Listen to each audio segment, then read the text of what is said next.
asalaamaaleykum sama mbokk yi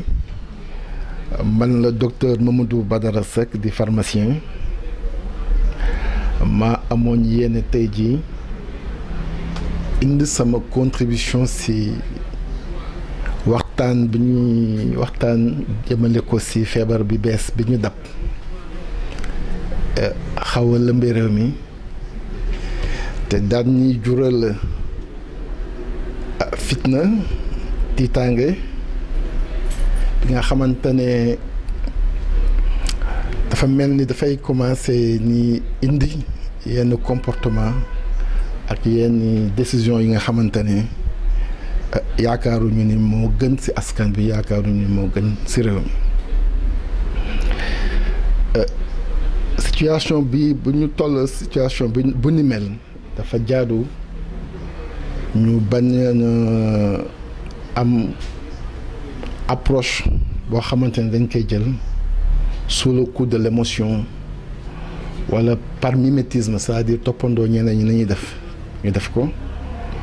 wala par peur dafa laaj ñu adopter une attitude réfléchie bu méngoog ñun suñu réew parce que jàpp naa ne feebar bi comme yeneen feebar yu bari sax chaque pays est un cas feebar bii di ñu woowee coronavirus de façon générique Covid-19 cas la c'est un cas particulier pour le Sénégal ak dëkk yi mel ni moom biir Afrique dafa jaadu nag bu ñu fas yéene waxtaanee ci yenn ci décision ñu jël te ànduñu ci mooy maanaam ñu tëj jàkka yi ak jumaa yi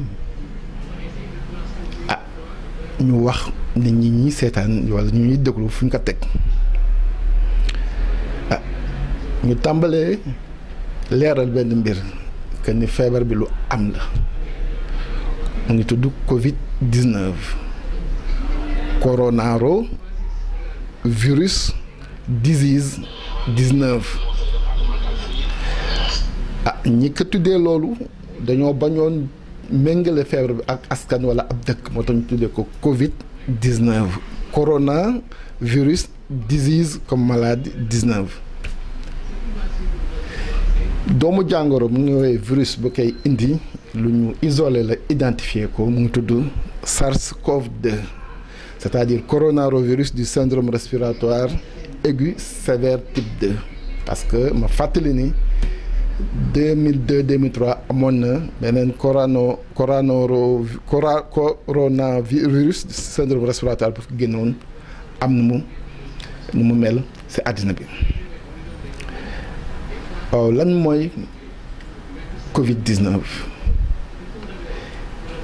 sama mbokk yi su ngeen bëggee xam Covid-19 mooy lan naka lay manifesté woo ci doomu aadama lan mooy ay njeexitalam dama leen di bàyyiloo xel feebar bu ngeen miññee ñëpp te muy ngeen yàgg kaa dund muy grippe ak coronavirus bi muy Covid-19 bi benn la walla lu leen wutalee lu néew lay doon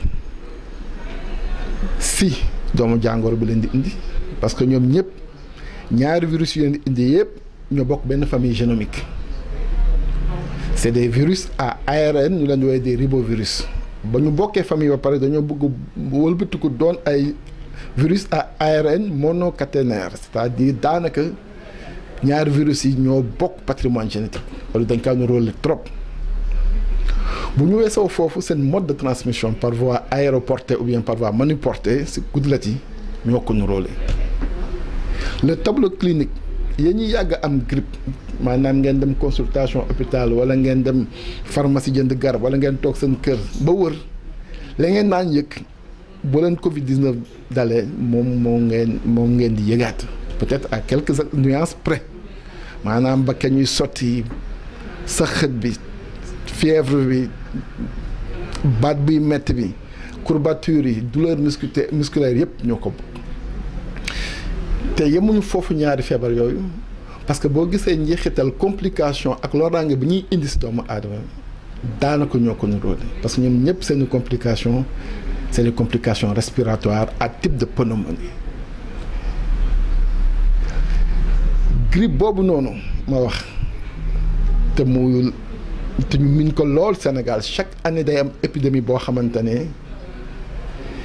dina concerner ay Sénégalais yu bëri ay junni su ma bañee wax ay millions. man de dem naa gëstu ko di xool ay statistiques yu ko concerné Sénégal en 2016 dugg naa ci statistique u ministère de la santé du Sénégal amul benn cas de décès bu ma ci gis bu grippe indi ci poste de santé wala ci centre de santé mais fàttali nit ñi grippe chaque année France dina concerner 2 millions à 7 millions de Français. Chaque année en France dina faagaagal daanaka 10 000 Français mais fàttali ni en 2014 amoon na benn pic de grippe bu amoon bu indi woon 18 300 morts en France mais lu am solo grippe boobu du n'importe qui lay faagaagal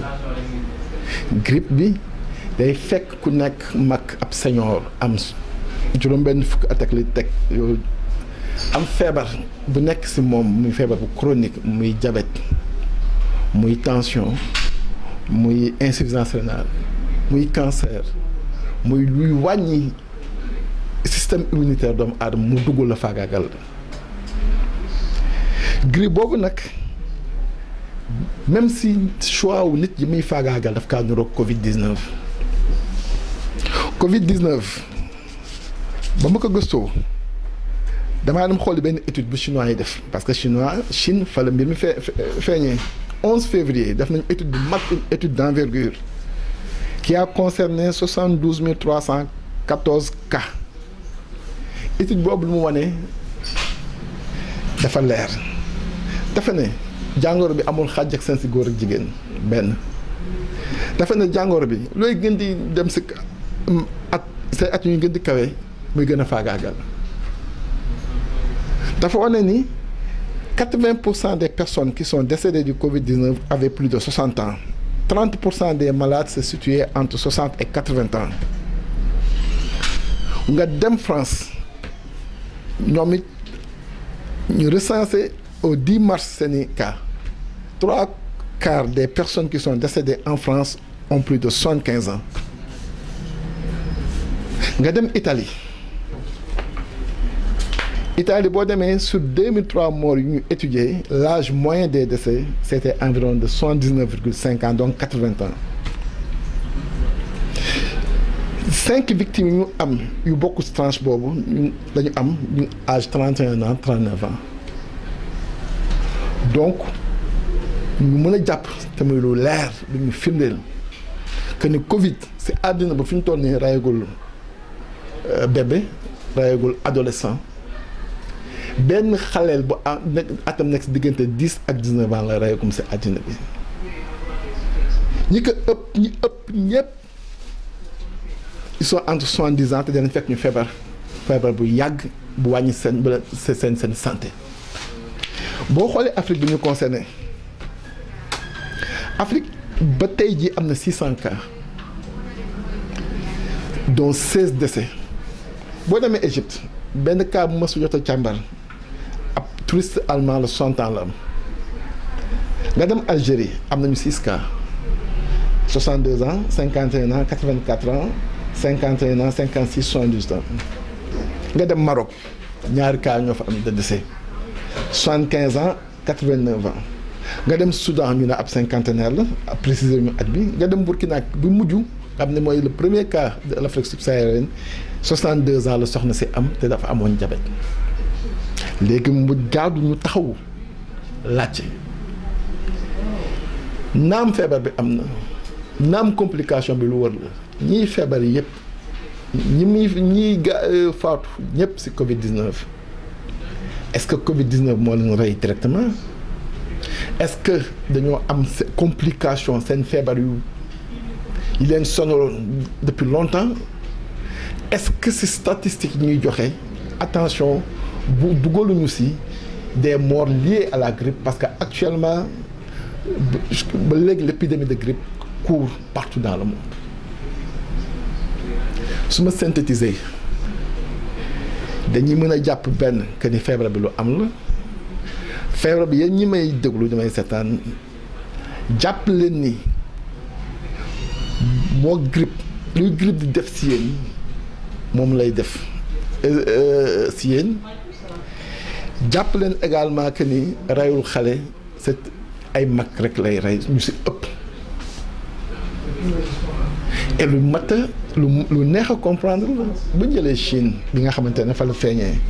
te mu c'est ay statistiques am ëpp fi mu toll nii Chine c'est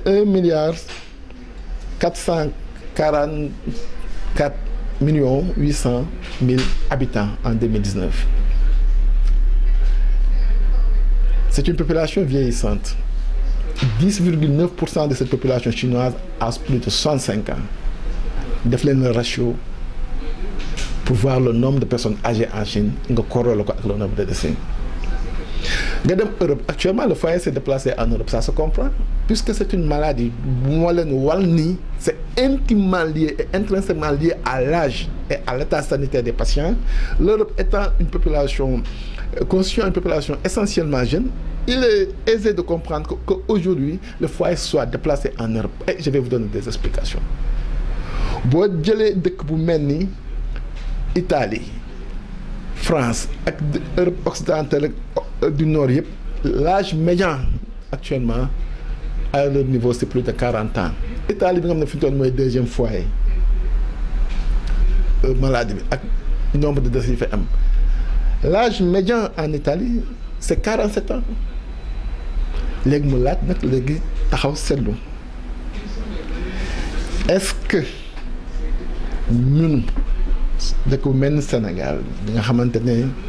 ay ndaw daanaka ñoo ko dëkkee est-ce que dañoo war a mën a am la même approche de riposte face à cette maladie que yeneen pays yi nga xamante ne seen âge moyen médian wu population bi c'est plus de 40 ans. Je précise que l'âge médian ici au Sénégal est estimé à 19 ans et que la population entre 65 et 70 ans tout varie entre 2 et 3% de la population. Donc ce qui m'amène à dire que nous aujourd'hui il faudrait que ñu bàyyi xel feebar bi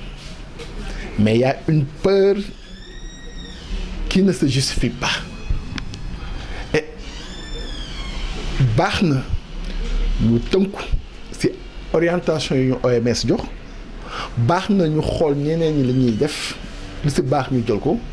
mais dafa jaadu ñu nit également ñu am suñu stratégie qui nous est propre par rapport à notre spécificité et d'abord démographique. moo tax ma jàpp ni aujourd'hui d'abord lu ñu war a njëkk a régler mooy problème de communication. Aujourd'hui je trouve et j'estime que la communication institutionnelle n'est pas précise. À l'heure actuelle on nous parle de 36 cas mais dans quel état sont ces cas? Sont-ils dans un état grave ou bien les symptômes sont modérés ou il n'y a pas de symptômes? C'est à eux d'éclairer notre lanterne. Deuxièmement, ils nous parlent de guérison. Attention également, là il faut être précis. Il s'agit d'une guérison symptomatique ou bien d'une guérison étiologique, c'est-à-dire dañoo faagaagal doomu jàngoro bi mais fàttali ni ba léegi nii malgré recherche yi ñuy def yépp ci àddina bi amagul benn traitement bu ñu spécifique bu ñu standardisé. Il y a des molécules dont le remdesivir, dont la chloroquine entre autres qui sont citées mais jusque-là les preuves cliniques ne sont pas encore éprouvées et établies. Bu ñu paree ci communication boobu en termes de précision il faudrait que aujourd'hui que toute notre approche de riposte tienne compte de la structure de notre démographie. Feebar bi encore une fois xam-xam yu génn yëpp ci feebar bi dañuy wane ni ñu mag seniors yi ñu am 60 ans et plus ou 70 ans amee ay feebar yi leen di gàllankoor ñoom lay dal moo war a tax suñu stratégie bu dañoo war a mën a dab insister ci sensibiliser képp ku am 60 ans maanaam jëm kaw ku retraité rek Sénégal nga ànd ak am maladie chronique muy diabète muy tension muy bu munti doon nga dem jigéen ji service de santé yi ñoom seen wàllu bopp sax am nañu liggéey bu ñu war a mën a def au niveau de la collecte des informations médicales au niveau étatique au niveau privé au niveau même de l'IPRES pour ñu xool jéem a càmbaar yan malade yan cas yu mel ni ñoom ñoo am ñu jéem a dem vers ñoom sensibiliser pour ñu faggu également képp koo xamante ni da nga di jeune nga am feebar bu nuru grippe toogal sa kër nga récupérer nga jël paracétamol aux doses indiquées nga lekk bu baax jël ay vitamines et également te supplémenter en magnésium et ça j'y insiste parce que le magnésium son rôle dans le renforcement du système immunitaire est établi et tout le monde sait que la maladie virale est une maladie par essence qui est immunosuppressive bu ñu weesoo loolu également képp koo xamante ne am nga jafe-jafe noyyi walla nga am sëqët boo xam ne dafa indi encombrement dawal gaaw nga jege ji les services de santé par rapport ak nag ay confinement ak affaire yooyu noonu moi j'estime que c'est des mesures extrêmes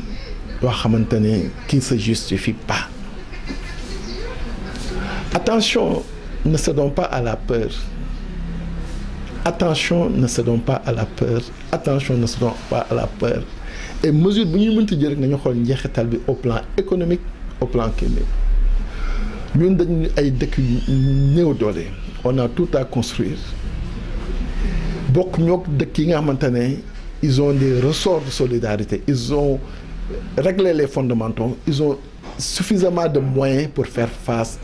au plan économique des mesures de confinement à mon niveau à l'état actuel des choses et compte tenu de la configuration de la maladie ne se justifie pas comme ne se justifie pas également cette stratégie de fermer les mosquées. C'est une mesure boo xamante ne contre-productive. Aujourd'hui lu gënoon mooy sama xam-xam bu gàtt képp ku bëgg a dem jàkka ja te am 60 ans nga boole ci feebar bu ñu identifier mooy cancer wala diabète wala feebar bu munti doon maladie chronique wax dëgg yàlla war ngaa mën a toog parce que tu es une personne à risque képp koo xamante ne sentir nga sa yaram symptômes yu niroog symptôme grippe nga toog bañ kaa wàlle et puis également qu'on insiste sur les mesures préventives port de masque désinfection de raxasu ainsi de suite ainsi de suite donc globalement c'était ça l'objet de mon propos et pour rappeler également que